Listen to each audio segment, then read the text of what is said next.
Tonight, part 2 with Lauren Ash talking true crime and cocktails, Kelly Clarkson, Conan O'Brien, Bob Crane, Lauren Bacall, Paul Blart, Disney adults, birthday butts, and a special appearance by Andy Dandersons. It's Up All Night with Bob. Stay, like, subscribe! Let's talk about true crime and cocktails for a second. Yeah. So you do this with your now. Kristy is your cousin. Yes. I've never met Kristy in cousin. I've never met Kristy in cousin. I've never met Kristy in person, but Yes. she's delight. You guys are delightful together. Yeah. And like like a sister, Yes, right? yes. Yeah. What was sort of the impetus initially for doing the show together? So I was doing a different podcast that was very fun, but I would have guests on. So different kind of like celebrity guests, friends of mine, whatever. But then during the pandemic, I started to have family members come on because people started doing things over Zoom, obviously.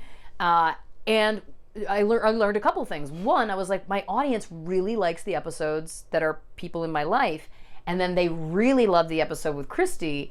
And we had talked about some unsolved mysteries. And so I was like, you know what? Like, we should do this. We should do this as a full podcast. Yeah. And so she's a stay-at-home mom of 3. She has not had any sort of performance experience or wants to be in that Still lives. world. Where does she live? Where's home for her? Moose Jaw, She lives in Saskatchewan. Moose Jaw, Saskatchewan. So Yes. here's this lovely woman, mother of 3, Moose Jaw, Saskatchewan, now doing Kelly Clarkson. Well, yeah, and then the joke is that when I first asked her, I was like, do you want to do this with me? She's like, it's just going to be audio though, right? Right. Like, we don't have to go on video. And I was like, no video! Cut to me leading her out on the Kelly Clarkson stage. Lauren Ash and her cousin Kristy Oxborough.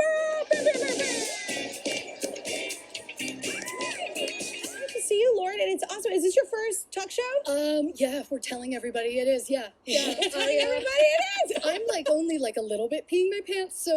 No, what's the favorite episode that you've done, or what's the most memorable crime, or whatever the answer to that question? My favorite episode we have done is an episode called The Glee Curse.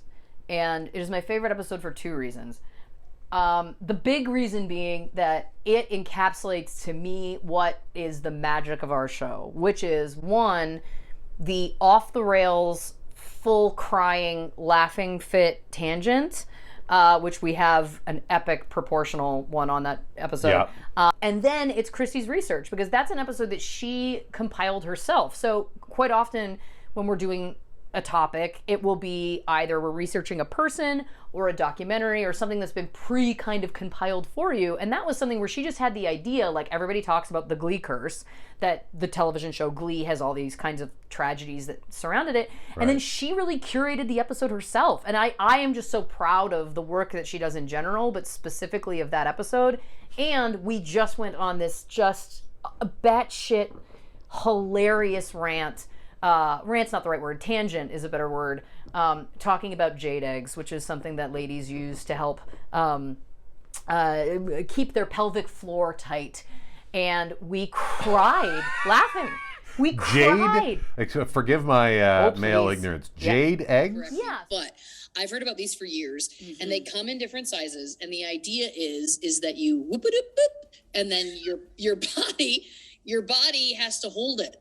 I have heard that some ladies will before a yoga class. I am envisioning the 2 of us being in the lineup at Target. And we're standing there and it's dead quiet, and then you just hear it hit the floor. Crying, laughing, and so to me, that's the episode that I always tell people to listen to. It's a romp. But you're right about Kristy and the research, because she does do great research. There's always just a ton of information there. One of my favorites, because it's one of my favorite crimes, or at least crime stories, was Bob Crane. Yes. Of Hogan's Heroes fame. Course. And it was funny because neither of you had seen, I don't think, No. Hogan's Heroes before. No. Which is a single camera show, but is laugh tracked. So it is a show about Nazis, or at least a Nazi internment camp. But Kristy had a great line. She goes, well, so it's like if 2 Nazis just bump into each other, do they go boink? I was like, well, kind of, a little bit, yeah. I am Major Hauptmann of the Führer's staff. Oh, you are? And why didn't you bring the Führer with you? I'm glad you did.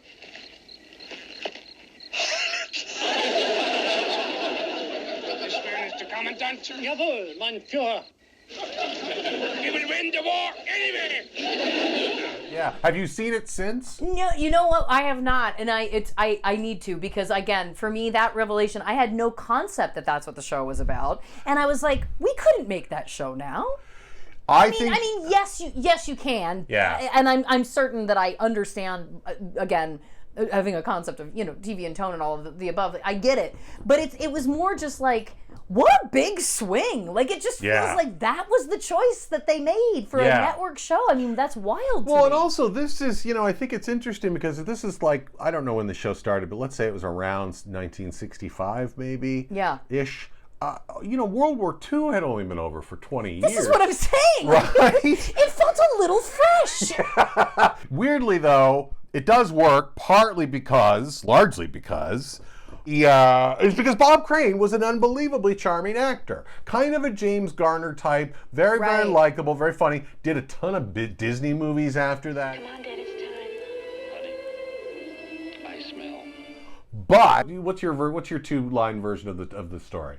Basically, Bob Crane, as you said, beloved actor, very beloved. That's the kind of like vibe that you'll get when you research him. Yes. Liked to videotape and film himself having sex with women, and this was kind of when home video cameras were very new. Very new, if very even experimental.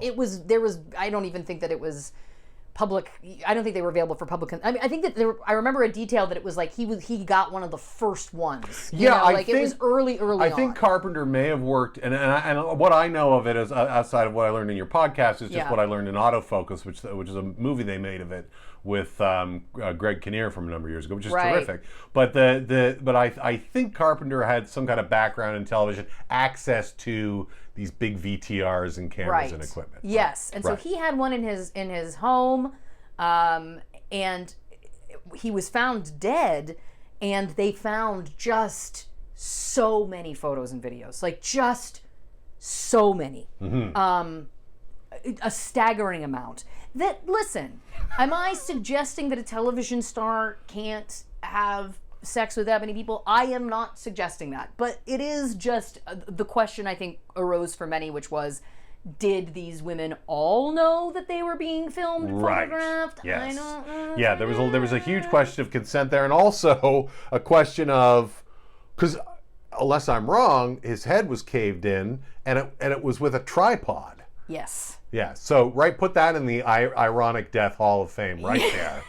Yeah, exactly. Did they pin it on Carpenter, or was never solved? I don't think. It was never officially solved. There was an issue about blood in a rental car that. Oh, that's right. Yeah, but it's never been officially solved. If I've learned anything doing this true crime podcast, it is that sometimes the simplest solutions just don't happen. Yeah. It is a nuanced, flawed art form, for lack of a better term, because again, that was a situation where that crime scene got contaminated, the evidence wasn't properly collected, and I know that was many years ago, but that still happens now. It's not uncommon for that stuff to happen, and that's all you need for a case to inevitably end up going cold. I think that there's so much controversy about, is true crime a valid genre, because it's basically like people argue that it's turning that into entertainment, and I do think that for many people and for many women especially, it's like it validates an experience where you don't walk down the street without looking over your shoulder. It validates that it's like, we're not crazy. You know what I mean? Right. Like, it's like there is something to me about those stories being told and honoring the stories of people who lost their lives in these ways. And especially with the unsolved stuff, it just feels like keeping those stories alive feels like there's value there.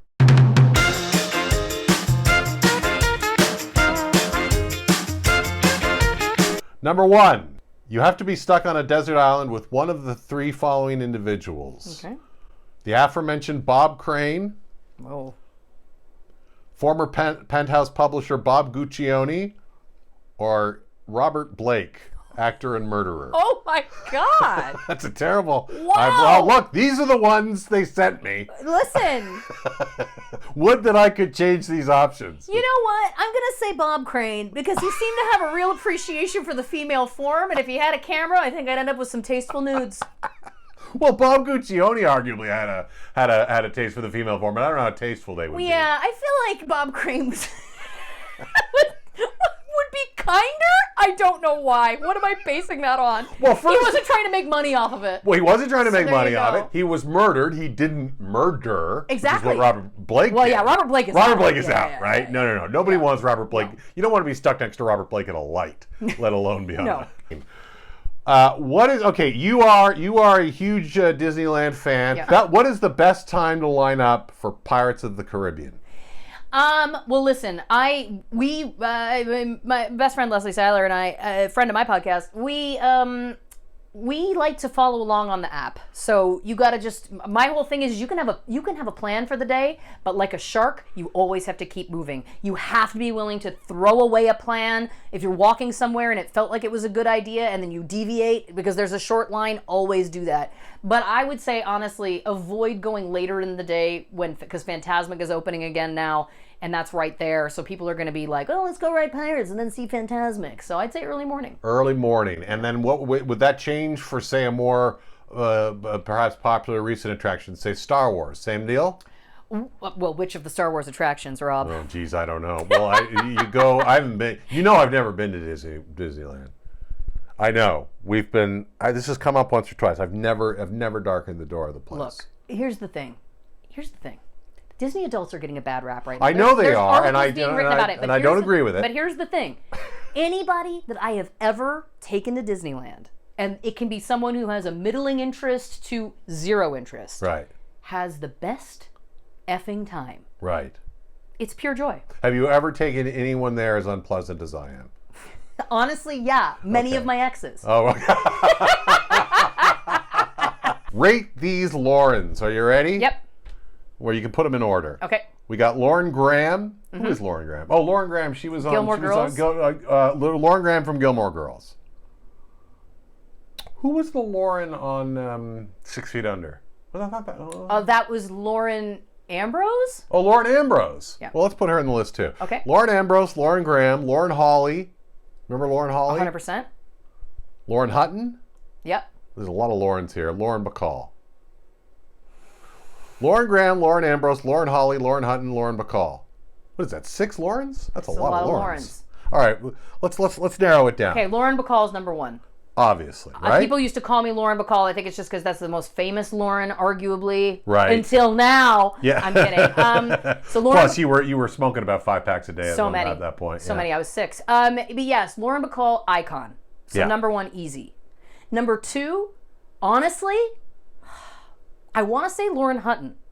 I think, yeah, absolutely. Why You know not? what I mean? No. I think if you're talking about pure iconography, Yeah. I think she'd be next in line. That makes sense. I agree.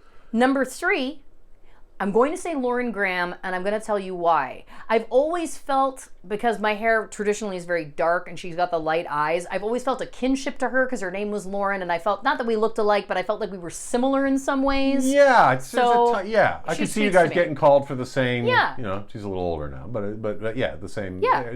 Yeah. Next. I like. Oh, sorry. Well, who was left? Lauren Graham. Lauren Hawley will be next. Lauren Hawley. Because she was in Dumb and Dumber, and that's, Well, exactly. you can't get better. Yeah. And listen, I also love Lauren Ambrose. I think that she's a great actress. It's no shade. This is a great list of Yes, Laurens. this is a great list of Lauren. On one of your appearances, this was Kelly Clarkson, you were on with Jerry Springer. Did you talk to Jerry Springer in the green room, and if so, what about? We did. We had separate dressing rooms, so we did not speak okay. off camera. But he had a little bit of a cold sore situation going on. Oh, did he? Yeah. Geez, a clean-livered guy like that? Yeah. You famously received a cake of your own butt Yes. for your birthday a few years ago. Was the butt finished? And when you ate the butt, which part of the butt tasted best? The butt did not get finished. It was a very dense cake. It was very thick, very dense, good, delicious. But, and I would have to say if I had to choose an area of the butt, because I did sample a lot of it, it would be the crack. It It would be the crack rub. Traditionally, I feel like that's most people's answer. It is. Well, also, but there was also a thong on the There butt was. that I've And seen. I want you to know that I sent a picture of my actual ass in a thong to that baker. And they modeled that cake after Wait, my so own butt. you ordered this cake? It wasn't given to you. That is correct. And the next year, I sent a tasteful nude, for me from behind with underwear on, like a strappy underwear. And I had a cake done the next year of my entire body with my face, back, butt in the underwear, everything. Oh my God! Yeah. Where's the photo of that cake? I got to hear somewhere. Oh well, send that to me, and will. I'll make sure we get that on. Please do. People, the world must know. Where is Paul Blart Mall Cop 3, starring Kevin James and Lauren Ash as the cop on a horse? Still giving me a ticket? Nope. I'm gonna give you my phone number. In case you want to grab a drink sometime. I don't drink, but I do ride. Will we ever see it? There was talks about that. I assume. Yeah, There was a little nod to perhaps a sequel at the end of the film. I know. Never say never. No. I would do it in a heartbeat, to be 100% honest with you. I had so much fun doing that thing. Like, why not? Let me tell you something. Wither the 90-minute comedy, because Mark and I were talking about this. Yep. Because when he was at SNL, that was when they were really on a tear with all those movies that were kind of dumped on at the time. Yep. Night at the Roxbury or Ladies' Man or whatever it was. And you look at them now. First of all, who doesn't want to sit down and watch 75-minute movie? Just like, get me in and get me the hell out. But also enough laughs that you're like, yes, your expectations are lower because you're watching it at home. But all of those movies are all easily replayable and absolutely delightful on on just a night where you just kind of need a laugh. And they're not making them anymore. And that's what I've been talking. I wrote one recently that we're starting to pitch out because I was like, I miss those movies. Again, exactly what you're describing. Those little comedy movies that, again, when Paul Blart 2 came out, it was the big joke became that it was the lowest rating on Rotten Tomatoes ever. It got a 0 or whatever. And I was like, not everything has to be The English Patient. Right. You know what I mean? Like, there is value to me in, like, Paul Blart 2, it wasn't offensive. It wasn't bad. There's scenes in that movie that I laughed out loud to. Yeah. It's a movie that is I think it's probably great with kids. Yeah. It probably plays really well with kids. I'm tired of the snobbery. I went through a period of it, and then I think, when you're starting out in comedy, you go through a period where you're like, it's not funny enough, Yeah. or it's not Arrested Development, which Right. which is a brilliant show. But then you get to a point where you're like, bring back those movies. They don't make them anymore. They're so fun. Who's getting hurt? With Chalet sauce, yay or nay? Yes, it took me a while. Did you? Really? Yeah. I've loved it since birth, I will say. It took me a while, but the past, I think also it's like my own want for nostalgia or want for anything Canadian has just forced me to like it. Number 13, what's the first album you ever bought? First CD I ever bought was Hole Live Through This. Who would you most like to work with that you haven't worked with already? Oh, good question. Pedro Pascal. Who's that again? He plays the Mandalorian. Oh! You appeared several times, I mentioned this, you appeared several times on Conan O'Brien's show. Can Conan get it? Yeah. Okay. Absolutely. figured. He's super tall. He's super funny. So kind and nice. Yeah. Yeah. Absolutely. Okay, Conan can get it. You heard it here first. Absolutely. He, from the first time I went on that show, he was so kind to me and so supportive. And You guys were, you were great on that really show. was. Yeah. And he takes me to the Angels Blue Jays games, and I'm a huge Blue Jays fan. I'm a huge baseball fan. He gets really expensive tickets, so I'm like, okay, guy's really going for it. He's like, why don't we go back to your house, play a board game? And in my mind, I'm like, that's kind of a lame way to get back into my place, but I've given it up for less. You know what I mean?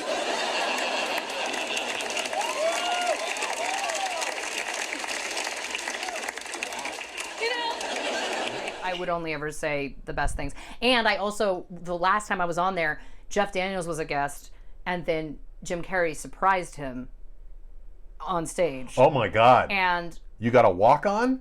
he got a walk on, Yeah. and then I had to follow that. Yeah. Yeah, that's always But they fun. were coming off as I was going on, and I had been instructed not to talk to them, don't bother them, the big stars or whatever. And Right. it was bigger than me, and I was just like, no, I'm going to go for it.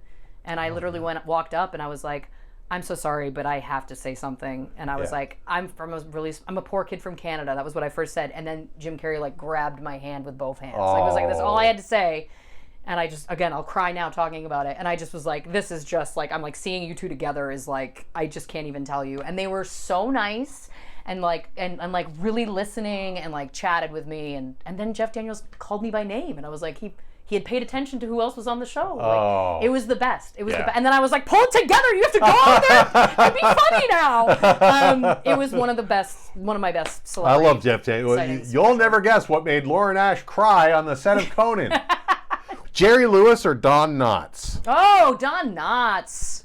Nobody ever says Jerry Lewis. He's problematic. No, I agree. Not only I wouldn't have said Jerry Lewis 20 years ago. I love Don Knotts. He doesn't love the ladies. You know what I mean? The ladies. Yeah. Favorite Julia Roberts movie? I don't even know if you're a Julia Roberts fan, but I just threw that in there. Of course. I mean, I'd have to say Pretty Woman. I just think it's a classic. I watch it all the time. I watch it at least once a year now because when you live in LA, I feel like you see all the places that were in that movie. And I mean, I would be lying if I didn't say that I wouldn't want Richard Gere to show up and walk halfway up a fire escape. A fire escape, yeah. Whose career outside of your own would you most like, not emulate, not like, you know, credit for credit, but who do you think, perhaps who's now either retired or perhaps even gone, where you go, boy, there's an enviable career? I have 3. Oh, perfect. Lay them on me. Kristin Wigg, I think, has made so many cool movie choices. I am so envious of and then also make other, you know, and then she was in Wonder Woman, you know what I mean? Yeah, that to me is the dream, getting to make like a bunch of cool indie films and then also make like a big blockbuster. That I think is a joy, a dream. Madeline Kahn is always a touchstone for me. I think that she was phenomenal. She's the reason why I wanted to become an actor. And then the other is Tina Fey. I think that Tina Fey, like, you know, my trajectory I always thought was going to involve SNL and then it didn't. Which is great, and I feel great about that now. But seeing how she is able to balance so many things and be a writer, but be an actor and be in all kinds of different things, that's something that I think I also would love to emulate because I am a writer as well too. So 100%. Being able to do both. So all 3. Yeah, no, those are good. But did you audition for SNL? Yeah, well, yeah. I mean, they saw me when I was on the main stage in Chicago, and I did not get flown This was out. one of those. So it was like a thing where they came out and they did the thing. Was there anybody on stage with you that day who did get an audition? Oh yeah. Oh, almost I'm not trying to make you bitter. Almost everybody but me. Oh, really? No, well, yeah. who? Anybody that made the cast? That round, I don't think anybody made the cast. Well, from there that you go. Round. But there was people that I was on the stage with that did eventually, which is great. And listen, but what you learn, you know, as you get older, is that it's a tough job. That is a hard job. That is a grueling, you know, all-consuming job. And my first TV gig in America was a super fun night with Rebel Wilson, and Molly Shannon guested on an episode. And Molly Shannon is somebody that was an idol for me when I was in high school. I just loved her. And I remember one day on set, she was like, "Why didn't you ever do SNL?" And I said, "You know what? I didn't get an audition." And she leaned in and she didn't, without even skipping a beat, she went, "You just skipped a step. You didn't need to do it. You got this show now. You just saved yourself 7 years of stress." And I was like, "Don't cry in front of her." And it was one of those moments of like, this person that I always wanted to be. I wanted to be her on SNL. That's what I always wanted to be, is literally saying to me, "You did good, kid. You're going to be fine." And it was such a metaphor for like, oh yeah, like I'm still doing the thing. I'm still doing the thing in an amazingly huge way. No, absolutely. I mean, I think for me, I went through, you know, years of time where I struggled in relationships and I had other things going on. And the thing I kept telling myself was like, you just book that American TV show and you'll be happy. Just book that American TV show and you'll be happy. And I booked that American TV show and I was happy, but I wasn't happy. Do you know what I mean? Right. Like it was this real eye-opener for me that it was like, I was very grateful and all of the above, but it didn't fill the hole that I thought it would. I thought it would be this thing. I had lived my life allowing my career to be all-consuming, that it was like, I am going to give absolutely everything to this, and then it will give me absolutely everything back. And it was a real eye-opener for me that it was like, but it won't. But it won't. Yeah, it's a little bit like wherever you go, there you are, right? 100%. Final question. Okay. Peaches and Foxy. Yep. Are they good doggies? They're the best. We like to start with an easy one. Now before we go, I'm gonna de-mic myself here. I'm gonna leave the camera. So I want to pan. I want the audience to see of course. what I've been looking at this whole time. Yes. Which they won't know unless People are like, we don't have camera operators on the show? Oh, Schmerples. Oh, hi, Andy. look at that. Oh, hi, Andy. Oh, my goodness. Such a good boy. Are you the best boy? You've been waiting very patiently with that ball. Very patiently. Oh, he's ready to play ball. That is what is on Andy's mind 24/7. Ball, ball, ball, ball, ball. Ladies and gentlemen, speaking of balls, I've had one. You can't cut that out. You can't. Talking to my guest today, Laura Nash. Thank you very much. I'm so delighted. We don't, even though we're neighbors. I know. I rarely get to see you. Well, partly there was a pandemic. There was something that happened for a couple years. Yeah. This was a delight and a joy. It was a delight and a joy to have you. Please come back and join us again sometime. Anytime. I've had a ball. Jesus Christ. Hey now, thanks for watching. It's me in my little underground submarine voiceover booth here. Do please hit that subscribe button. Every little bit helps. Next week, OG Much Music VJ Christopher Ward. That's right. Much Music, like MTV, used to show music videos. He also wrote Black Velvet for Alana Miles. You got to meet this guy. He's fantastic. Love you all. God bless. Good night, everybody.